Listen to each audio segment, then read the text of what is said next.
All right, I'm going to jump to you, Brad. First, just talk to us about Microsoft and your interest in independent media in general, and I think for right now, like why is this feeling so urgent that you're leaping into this space? Well, I would start with two propositions that don't need much explanation, and I think you really hit the nail on the head already. Democracy rests critically on healthy journalism, and journalism is under threat. Those, I think, are two things everybody in the room understands. I think what is maybe more interesting to think about is why should Microsoft or any company use its voice and its resources to do something about this? And I think there's two aspects that are worth thinking about.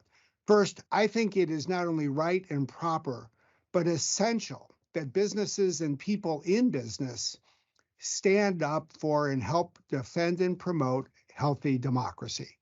First, because people in business are people.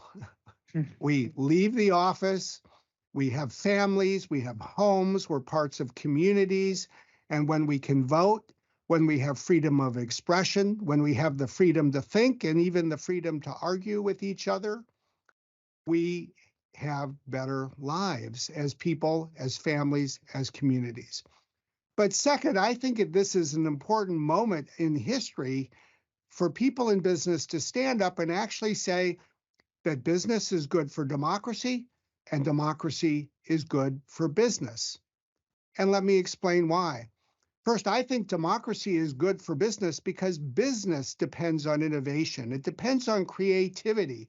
It depends on the ability of people to try new things without fear of retribution for simply speaking their mind. And that's what democratic societies enable. And I'll also argue that businesses are good for democracy. The kind of innovations that we bring lead to economic growth, and they in turn lead to healthier democracies when it works well. Now, we sometimes have market failures, which is what we're dealing with today. But I really hope that at a time when, frankly, there's more political pressure on businesses at times to speak out less rather than more, I think it's essential that in the United States and around the world, we sustain a consensus and a conviction that businesses should stand up for democracy. Hear, hear. Cheers to that. Administrator Power, talk to us a little bit about USAID's approaches and programs, including the Media Viability Accelerator, but broadly, how you're addressing the crises that's facing journalism and news media today.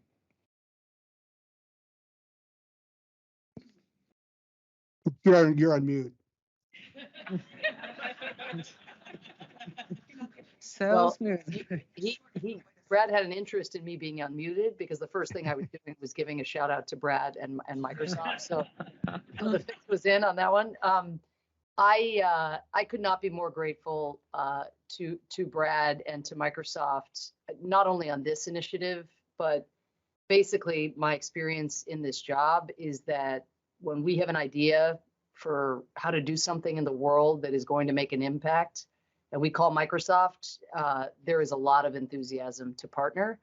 And what's great is not only is that a kind of philanthropic and citizenly mindset that exists there and at other companies as well, but it's rooted in the recognition that Brad just articulated so forcefully, which is the business case for economic development or digitization or climate change adaptation or here the strengthening of democracy, and that it's that voice also and that catalytic power that companies like Microsoft have that matters so much. So it's not just people like you and me preaching to the choir on the importance of independent media, but it's actually saying, hey, look, we in the private sector, we have an interest in showing up in material ways. And so I'm incredibly grateful for that.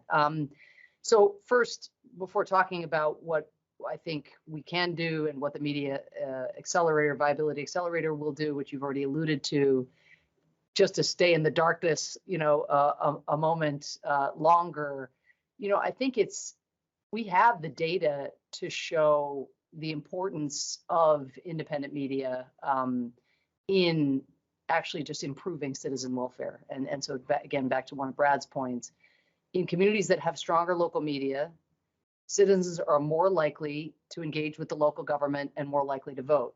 Now, what's correlative and what's causation, we can leave to the social scientists. But again, the data shows elected officials become more responsive and efficient. And on average, cities are financially healthier.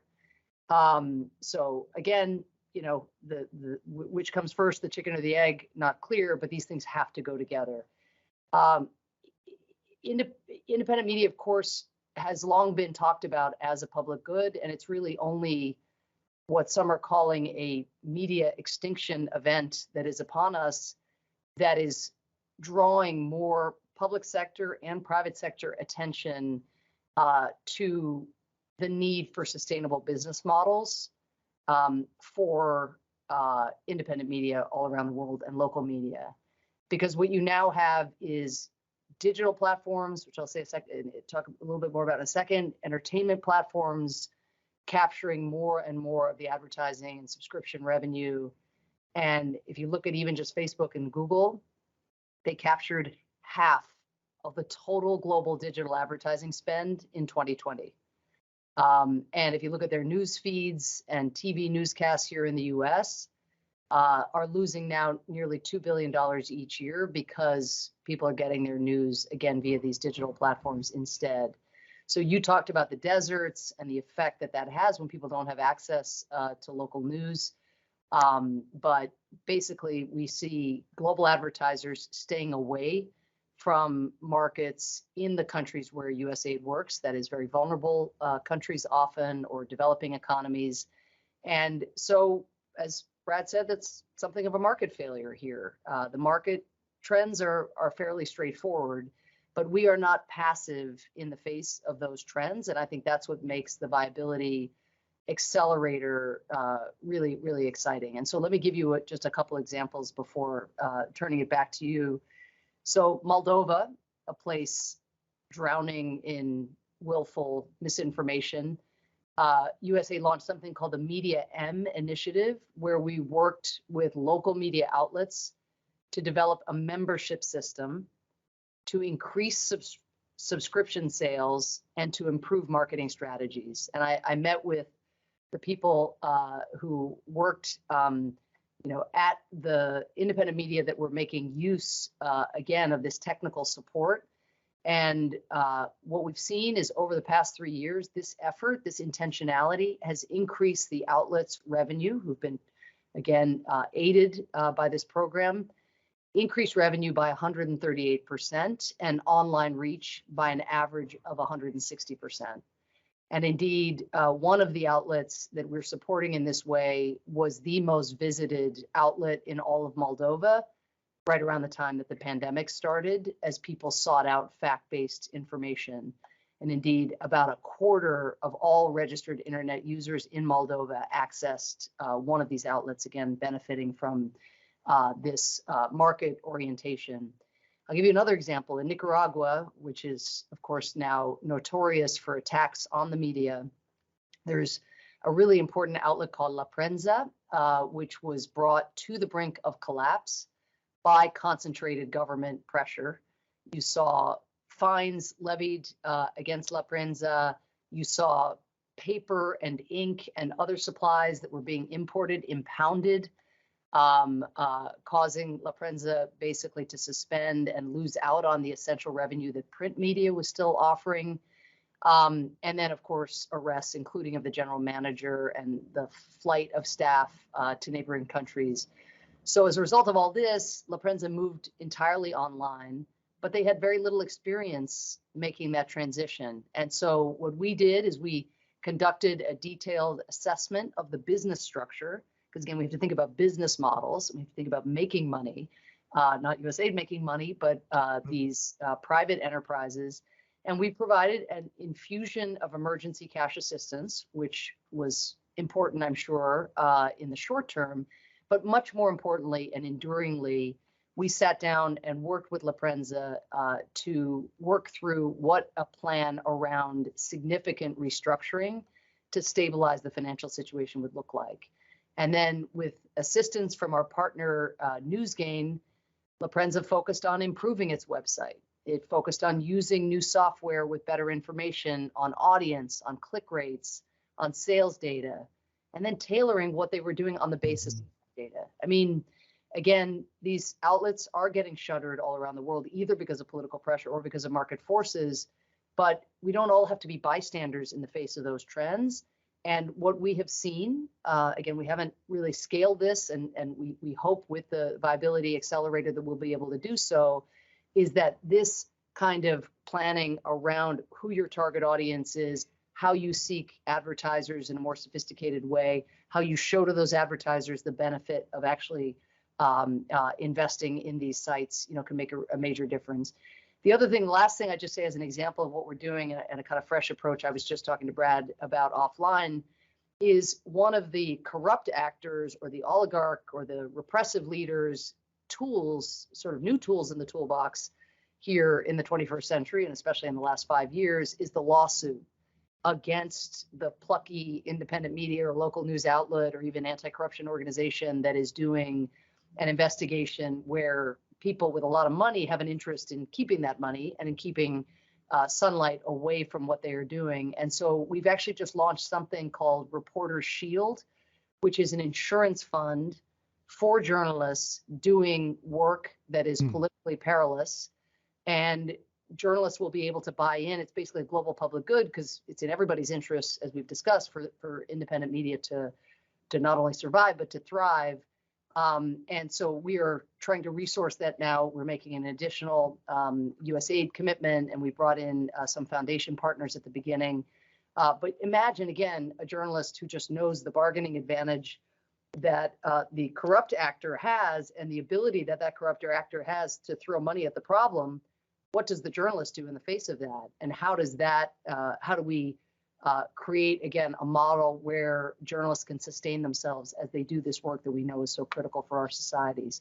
So last thing I'll say is just in the face of this so-called mass extinction event, we need so much more than what USAID or any donor or development agency or country can do. We're thrilled to have Microsoft and Internews using respectively their business acumen and their media acumen to scale this.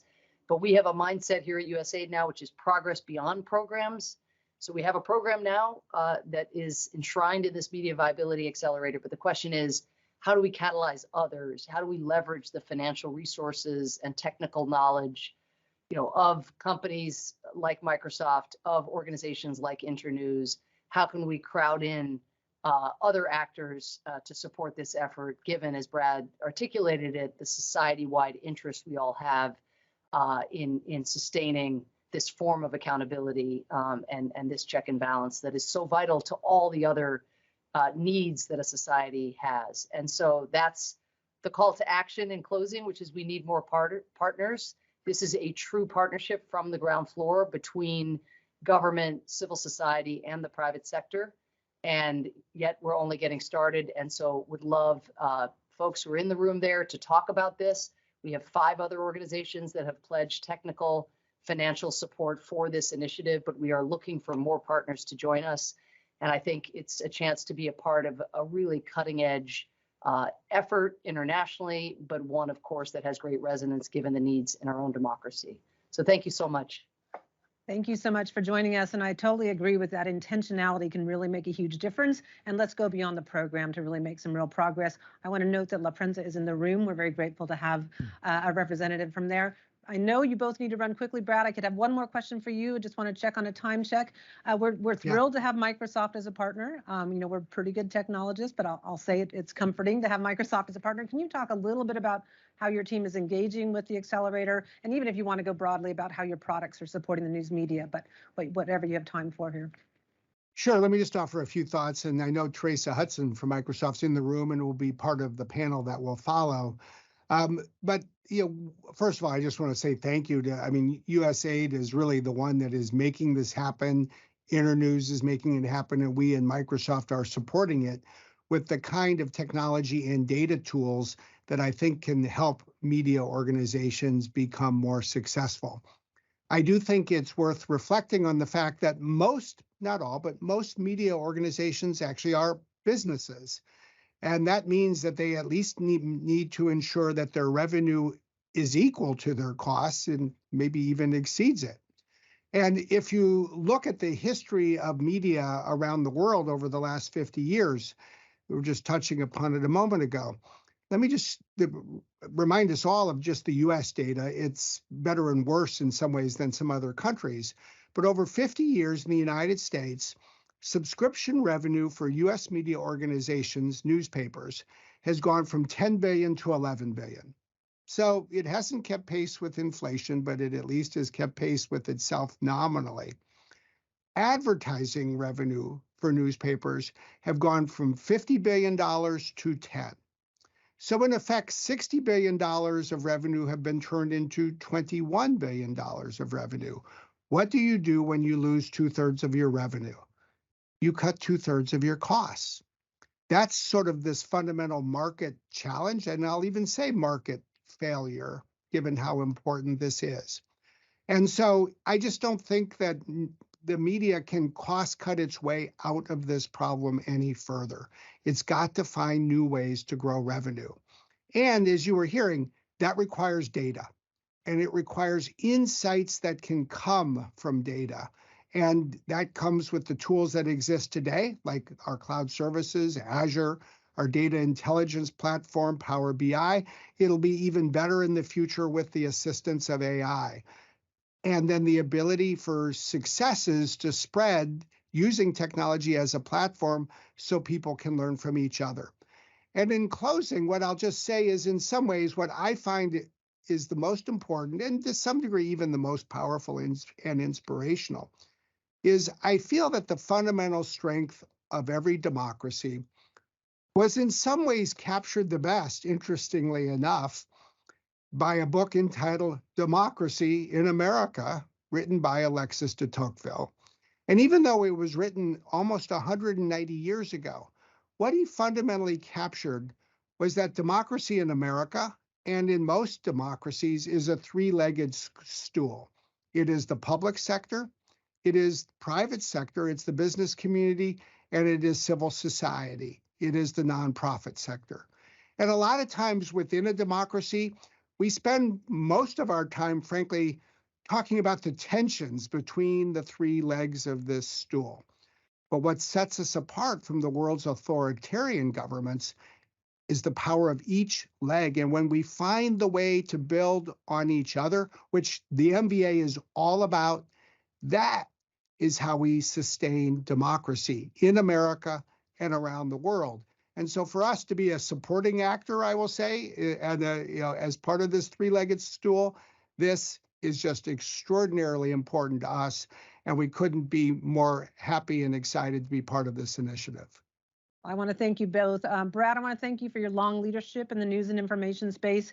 You might not remember it, but way back in 2000, you and Microsoft were some of the first supporters of civil society getting engaged in internet policy. We've all come a long way along those lines. Ambassador, Administrator Power, thank you. You're an inspiration for journalists all around the world. And I want to specifically thank you for taking time to meet with local media in many of your visits to partner countries. It is noted and very much appreciated. Thank you both for joining us and for joining forces to help us save local news. Thanks so much, and we'll bring the panel up in a minute. Great, thank you. Thank you all for coming and joining this now more intimate conversation. So Kieran, I definitely want to turn to you first to bring a reality check about what is happening in this world. You're working with a lot of media, and tell us what it's like to be trying to just practice the profession in this day and age, and sort of what some of the specific business challenges are facing the media. Disclaimer, many people may want to get out of media where I'm from and I'm done, but this is the truth. So the Media Institute of the Caribbean really represents the Caribbean region in about 22 pan-Caribbean countries. We are suffering from many of the same things media everywhere is suffering from, because digitization has done that to the world. But apart from all of that, you are dealing with very small economies. So we feel the pinch even more, right? Our loss in revenue has been further exacerbated by COVID, right? We've seen that happen. Apart from that, you have state media in most of these countries. Some of them compete with private media. Some of the media there, or some of the countries, we don't even have a daily newspaper, right? We maybe have one newspaper a week. A lot of people have moved to online, but again, with falling revenues, it has become really detrimental. We're dealing with media capture and media influence. Okay? In some of these countries, as much as 50% of the ad revenue is from the state. It's government, it's ministries, that's where they're getting their revenue. So we see this as an existential threat, what is happening. Because coupled with all of those things added to the mix is the disinformation issue. That I don't know how we're going to solve it, but it applies additional pressure to the newsrooms. It drives the public crazy, and we are under severe stress when that happens, especially at election time. It's no different from what happens in the US. Okay. And with the pandemic, we saw even more disinformation, right? We had the infodemic issue. So that is sort of where we operate. I won't give up my job still.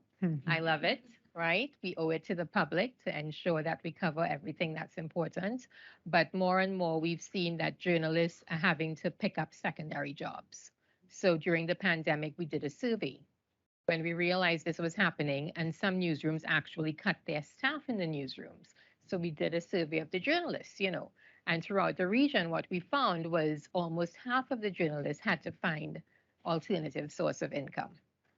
So that's it in a nutshell. Yeah, there's so many different challenges. I always say all of these huge challenges, and then the market has also collapsed, right? I mean, it's like on top of everything else. Let me turn to you, Teresa. Brad talked a lot about why business should care, but maybe you could elaborate a little bit on his answers, like why Microsoft, why your team has sort of jumped in so fully. I will tell you, don't envy me for going after Brad Smith. That is not the best. So he said everything I was going to say. No, but I mean, so, look, I do think business cares about democracy, and I think tech business actually has a very specific role to play here.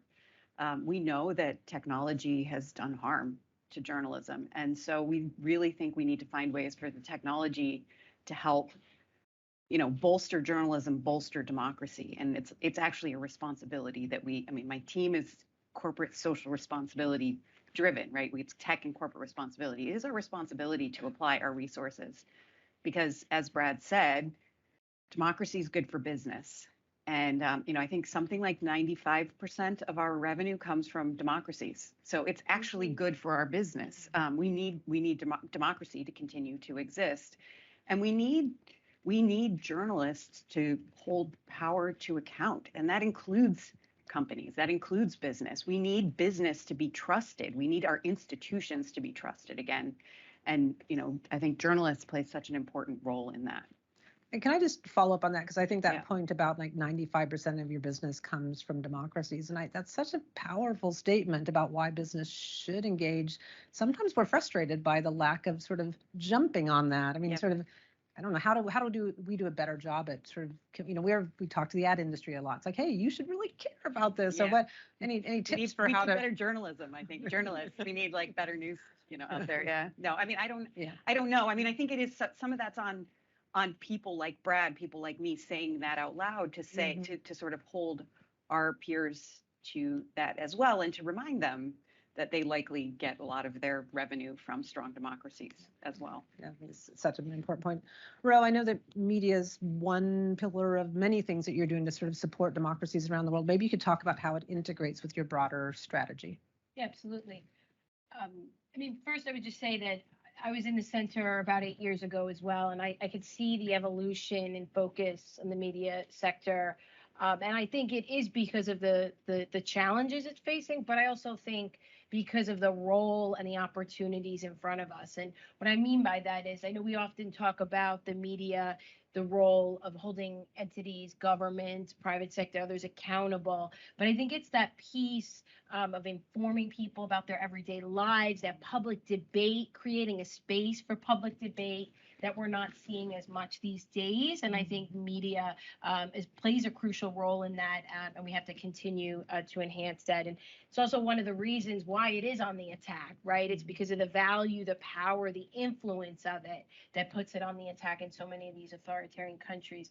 I think the challenge for us is because the threats are so varied, we have to keep our portfolio needs to be broad. So I think addressing the sustainability, which is what we're doing here today, is a critical piece, but also addressing the safety and security of journalists out there, the information and integrity space, which our colleagues who are focused on that are here today. And so we have to think about all of these threats individually, but they're linked as well. And so we have different programming that addresses multiple pieces. If I were to just step back for 1 second, just to talk about how our approach has shifted, first and foremost, and a lot of these pieces are related. They might seem distinct, but they're all connected. Obviously, the one we're focused on today is really the business mindset. And there's an evolution that has to happen at AID too, to really understand. So when you talk about like, what are the challenges? It's, we have to understand how to approach our private sector colleagues as well, right? What is mutually beneficial, what works for them, what works for us. And so I think we're learning, different language, different techniques. And so we need to really get in that business mindset. We also talk a lot at AID about localization and the value of really supporting local voices. And I think we were talking before about, media plays that critical role in elevating local voices. And so a lot of our attention is on supporting local organizations. We also think a lot at AID now about the systems change, right? And looking at the legal and regulatory environment, right? We can't work in silos. We have to think about how all these pieces are connected. And then the last two pieces I would just mention, again, they're related. When we talk about localization, helping to build trust, helping local organizations build trust with their citizens. So back to what we were saying before, that citizens feel like their voice is represented in media. And so thinking through that lens as well. And then the last piece I would just mention is building the resilience, right? Mm-hmm. We have to think beyond the short term into the long term, and especially in a really dynamic landscape that we're experiencing right now at media organizations, we have to think about how they can be resilient. And the last thing, because we could talk more about this after, but I think that's what's so exciting about this project. Program, project's much bigger than that, is that it is addressing root causes and thinking about the long term. And I think that's what we need to focus more on. And it really incorporates all of these pieces, all of these approaches. And so that's why I think it's really cutting edge and innovative for us. In addition to the partnerships piece, which is, again, it's the perfect example of what's possible when we work together. Yeah.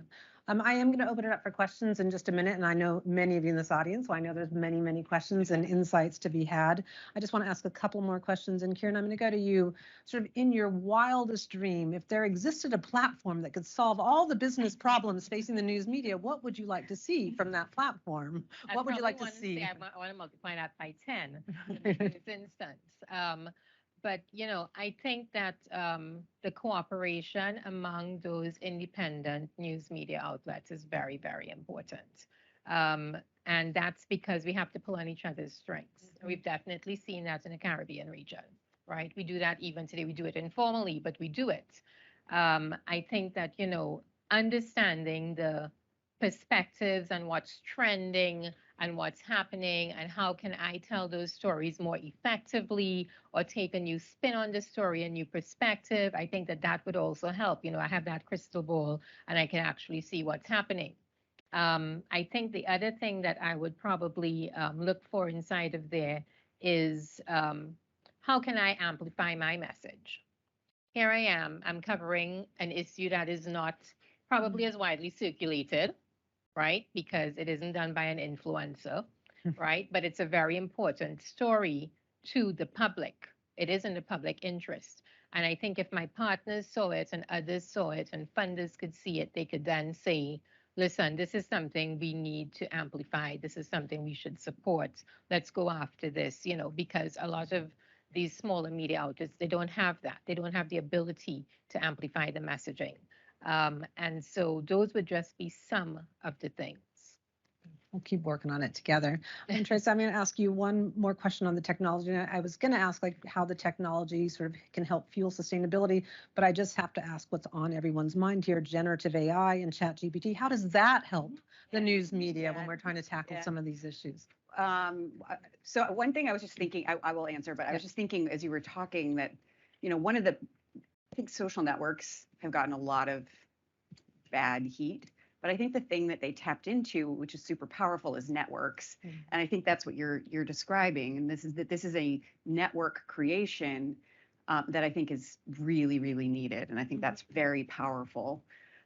So generative AI, I think I think we have a lot to learn. So I will just say that.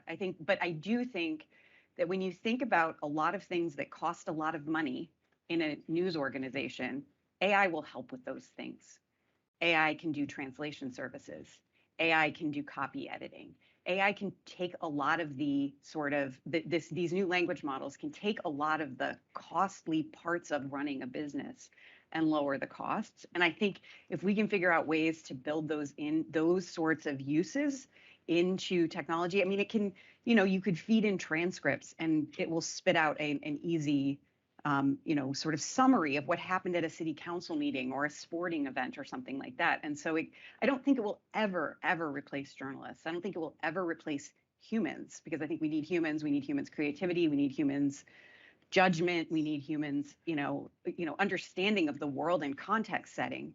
But I think it helps with some of that sort of like, I don't know, I saw somebody describe it as it's going to take away the terrible and tedious tasks. And I was like, oh, please save me from the terrible and tedious tasks, because that's what I really want it for. But we do actually have to go into it very, clear-eyed, that we have to watch the models. We have to watch for how they're being used. We have to watch for where they're being used to amplify disinformation, propaganda. And we're going to have to be really aware of that. And I think one of the other pieces that I think speaks some to resilience, you were talking about it, resilience of the industry. I also think resilience of people, and thinking about how do you get people to be better consumers of information. And I think some of the ways that we tell stories get people to be better consumers of information. How do we get, especially as the technology advances, one of the things we've been working on from a technology perspective is a partnership with TruePic, which is it's about provenance of an image. And so we're using it in Ukraine where documenters are documenting harm. So we can then you can go back and rebuild cultural heritage sites, for example, and you can put, basically it's like a watermark on your picture that will then, you can show that it's authentic. It is what it purports to be. It's not a manipulated image. So we're going to have to continue to think about ways we can apply technology solutions to technology developments as well. And I'll put a plug in for sort of thinking about the ethics of how AI sort of affects content, but also think about the monetization side as well, as we sort of come up with monetization strategies to think that we don't make sort of the same mistakes that we sort of did with social, right? And so anyway, just food for thought. Let's open it up to the audience for any questions for any of our panelists or ideas, or go ahead, David Hoffman, founder of Internews. Jeannie, could you or Jason or someone give a little more detail about what Media Accelerator is actually, what the strategy is, what you're actually going to do? Yeah, I actually will ask Jason to stand up. I'll turn it to you. He's the project lead at Internews, our designer. So Jason, a few words would be great. Can you, if you maybe get the mic over here? Yeah. Okay, so I think from our side, from all of these partners, the thing that we see is the potential to do something at scale. So what we've all been working towards are independent media that can survive and thrive and function, but we've so far done that on a very individualized basis. And what we're hoping to do with Media Viability Accelerator is to kind of turn that into a systematic approach and a scaled approach where we can have a really, really big impact. So I could talk about this all day, but those are the key things: scalability, overcoming fragmentation, actually. So the fact that independent media are easy to defeat, actually, because compared to what they're up against, they're very easy to beat. But yeah, I'd just like to say thank you to everyone. We've got amazing partners in Ginny and team. in Microsoft Democracy Forward and with USAID, where they can take the concept that we've had and put a kind of programmatic wrapper around it and create these connections. That's where it happens. And also amazing partners that we have in our other implementation organizations.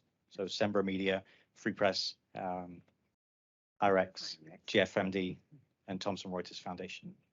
Thank you. Questions? Here we go.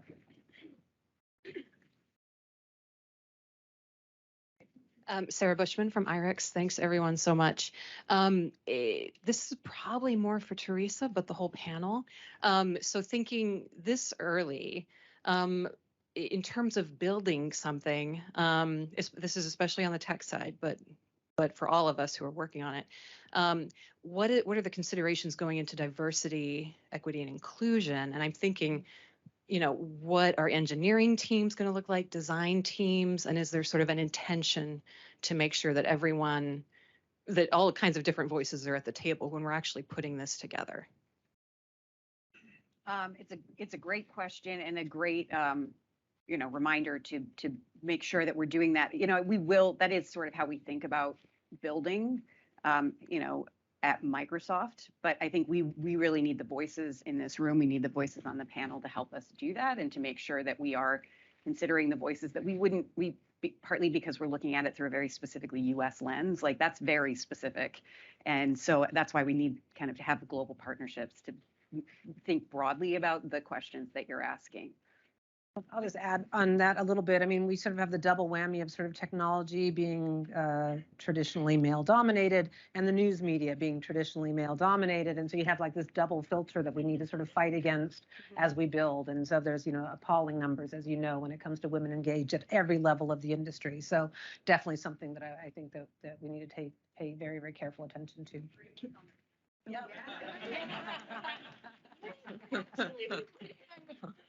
Anyway, I'd like to just to make one comment. I think there's a learning process here, like with anything. I mean, I've been working in inclusion for over a decade, and I learn something new every day. And so giving each other that grace and that space to say, hey, did you think about this? Did you think about that?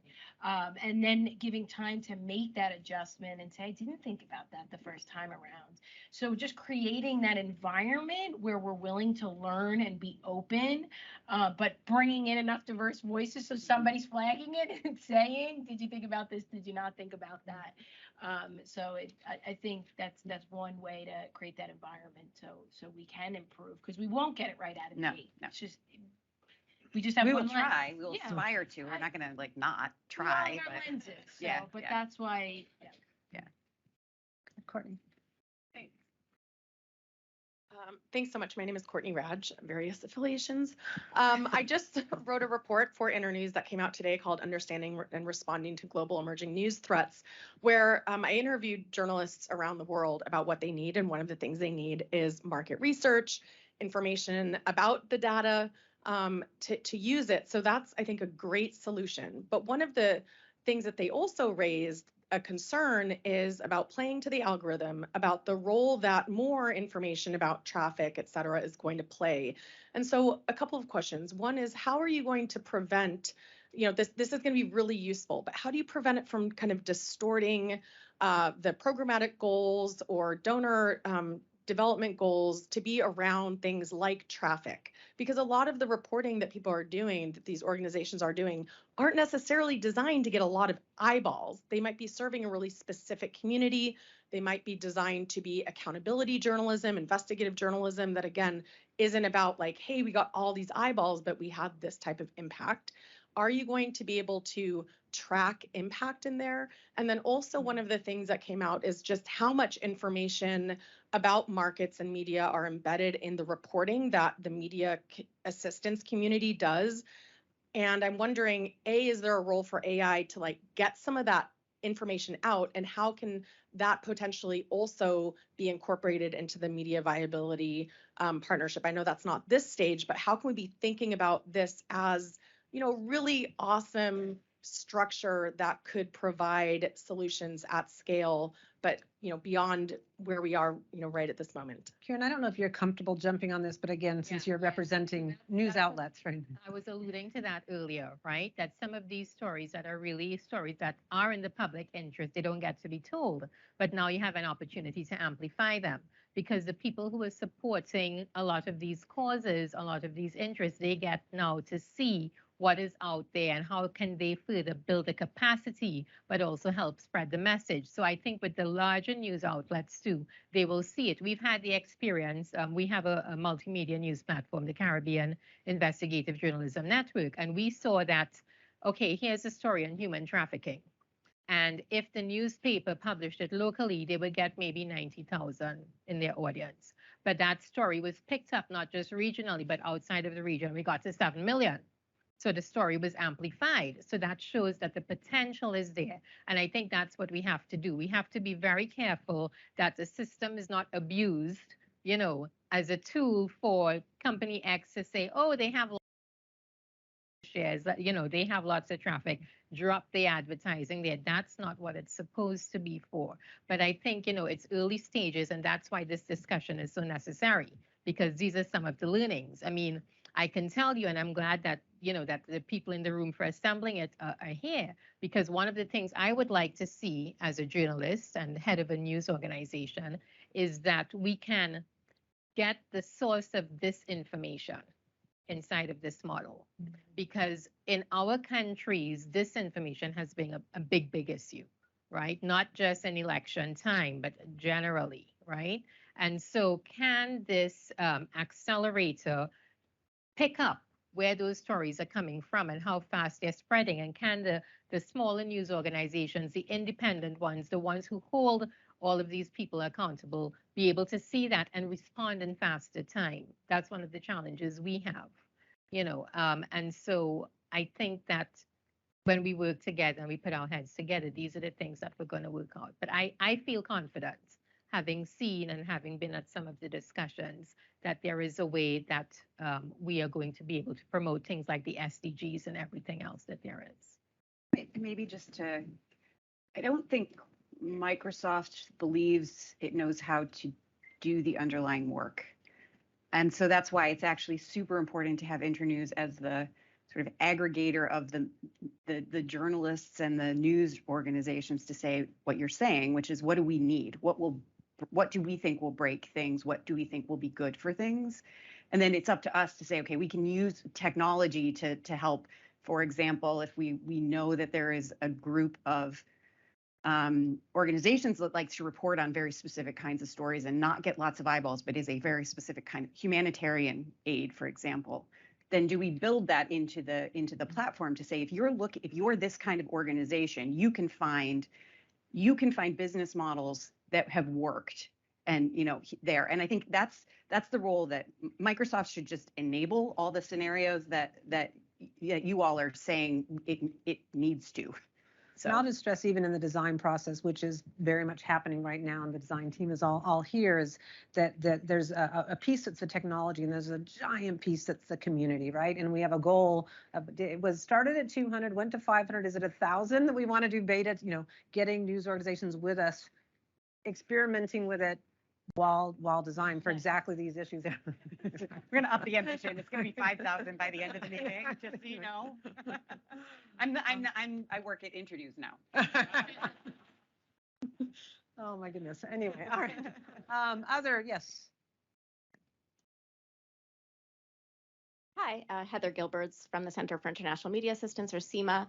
I'm just curious how you think about the potential for this partnership, which is really exciting, but of course in our sector, still kind of outside the norm. There are many of these types of partnerships. So I'm curious how you think about the potential for this to galvanize other private sector actors to kind of support independent media, and whether the accelerator has that on its radar as well. I definitely, the accelerator has that on its radar. We would love to involve anyone who's interested in the information landscape to sort of join for sure, and particularly to bring different areas of expertise to it, so we can really galvanize it, basically, sort of build it big, better. How to attract? I mean, we do have a lot of private sector partners, and it is like such an interesting industry, right? Because it's got this giant public good and this giant private sector sort of drive. And so bringing the two together, I think, is in really critically important. Yeah, and I would say that, we've put our name on things in the hope that it will, sort of be a call to action to say, other people should be doing this too. So I don't know if it will work, but it does in some places. I don't know if it will in this I'll one. encourage everyone in this room to help as well. I think that something the administrator said. I mean, first and foremost, modeling is one way, to incentivize, and we are a competitive market, so hopefully that inspires others to want to get involved. I think it was one of the themes of the summit was to really put some model examples out there and highlight what's possible and create, that inspiration.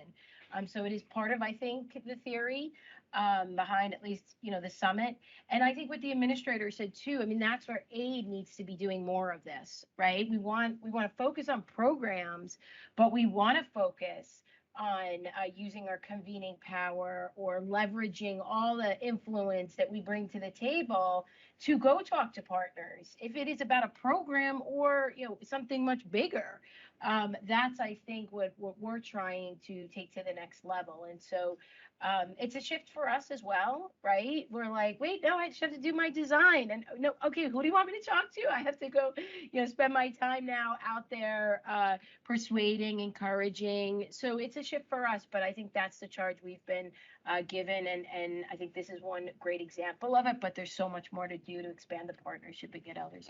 I'll put a plug in for the Democracy Summit, the week of the Democracy Summit. We have a very active and robust media freedom cohort. And one of the things that we really emphasized is that there isn't just government, it isn't just civil society that's going to solve the media freedom issues that we need. There's so many stakeholders, including business, and we made a real concerted effort to bring a number of businesses into that cohort and then talking about it. So basically commit to taking action to make a change. We had a question. Do you still have a question now over here? And then take a couple more and then we'll host you for drinks. Then we'll host you for drinks. Hi, Ro. I'm David from Alliance for Vietnam's Democracy. The question is from the context of authoritarian context like China or Vietnam. How do you amplify or accelerate something that heavily suppressed? And a question about safety to the journalists. We do a lot of VPNs for journalists.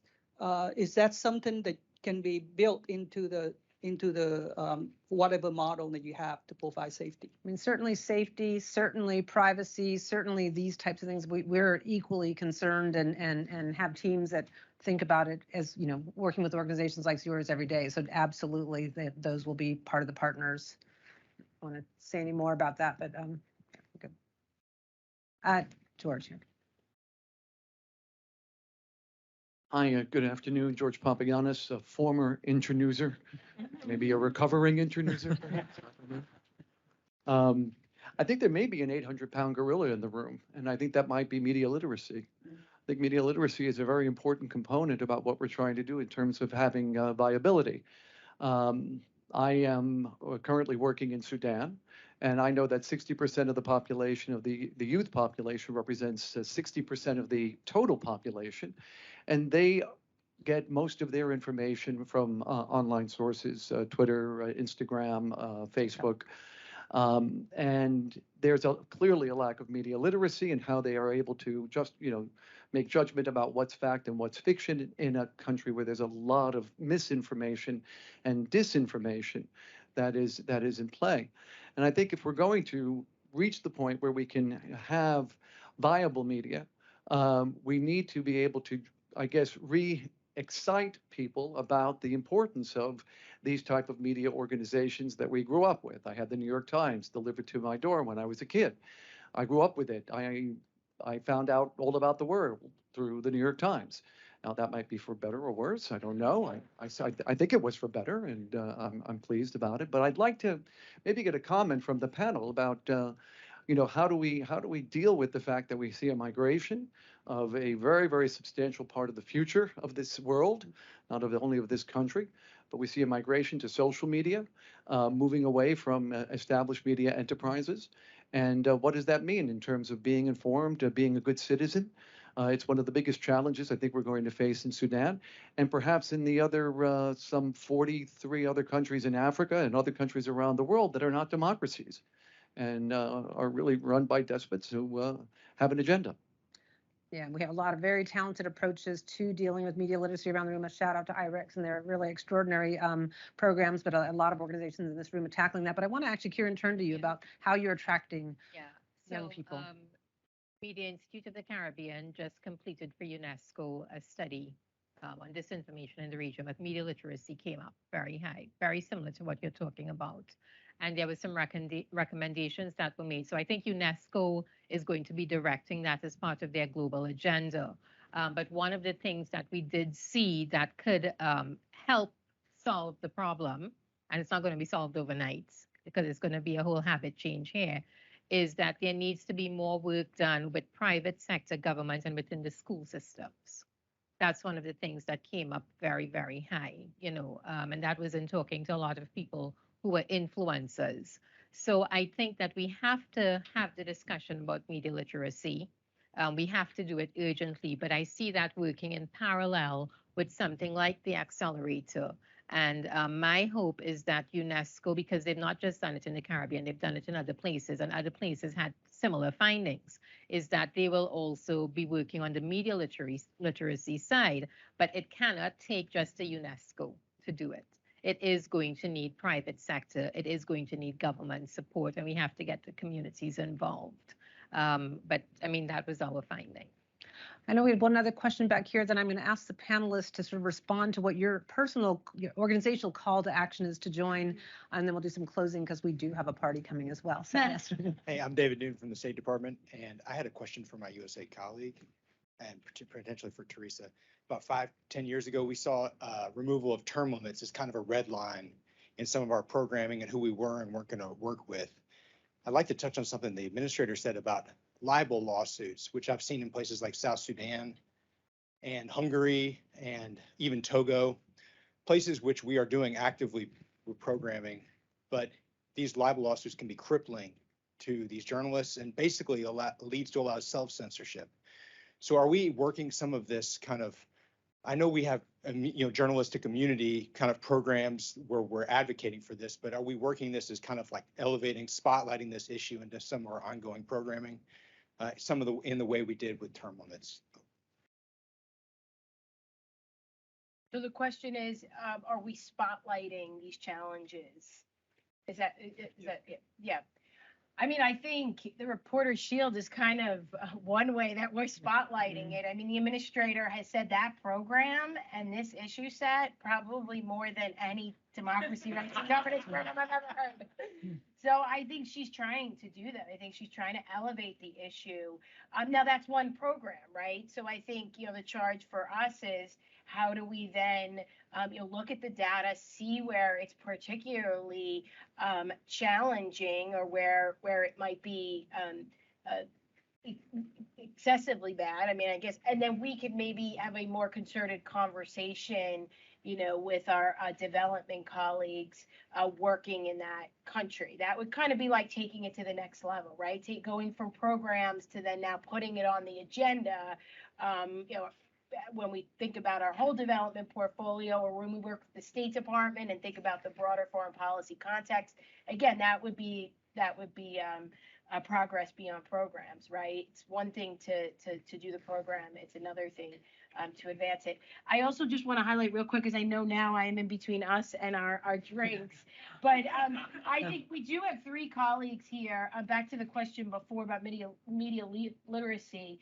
We've got our digital colleague, info, resilience, and integrity, and digital and media here together. And I think what you're seeing at AID is a much more multidisciplinary, cross-agency effort to try and deal with these challenges and thinking about the multiple ways that we could tackle these challenges and what do each of us bring to the table to address them. And I think that's what it's going to take to really chip away at these. And so, I don't know, I just saw my three colleagues here and was like, and also to deflect the question and tell you to talk to them.